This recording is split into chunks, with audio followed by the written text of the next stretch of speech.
علاش بغى يحبس الشراب على 40 يوم؟ زعما باش ما يبقاش فيه الخمر. واحد الانسان بغى يتوب لله، واحد الانسان بغى يتوب لله. سمعوا الاخوان هذا الفيديو مزيان وبارطاجيو، الله يجازيكم بخير.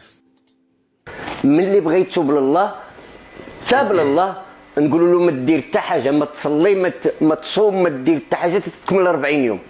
ولا خذوا ربي لعنده، اش غنقولوا له؟ الله يجازيكم بخير. هذا الهضره راه خاويه. 40 شنو هي 40 يوم؟ وربي كيقول فاما من تاب واصلح من بعد ظلمه فان الله يتوب عليه. كنتمنى الاخوان بارطاجيو، بزاف ديال الناس غالطين، بزاف ديال الناس غير كيسمعوا شي حاجه كيطبقوها، الله يهدي ما خلق وصافي.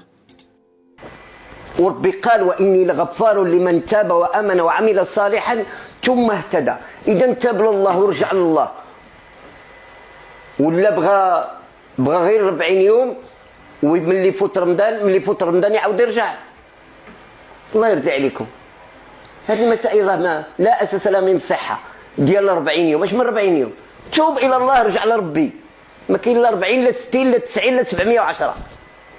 والله يجعلنا وياكم من الفائزين. الله يفيقنا بعيبنا، نستعدوا لرمضان، نتفق انا وياك، نتوبوا لله، نتصالحوا مع ربي. كنشوفوا الصحابه في عهد رسول الله اش كانوا كيقولوا 6 شهور قبل ما يوصل رمضان؟ اللهم يا رب بلغنا رمضان. علاش كيطلبوا بلغنا رمضان؟ باش يفوزوا بالاعمال ديال الخير اللي كان في رمضان. ربما يفوزوا بديك ليله القدر ويفوزوا ب 83 سنه و4 شهور.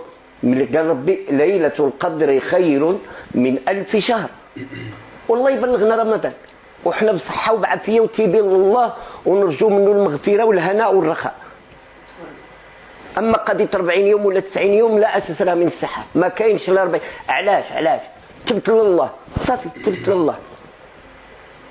واش هو داير العده ديال 4 شهور و10 ايام؟ مرا مات لها الزوج ديالها، حماق.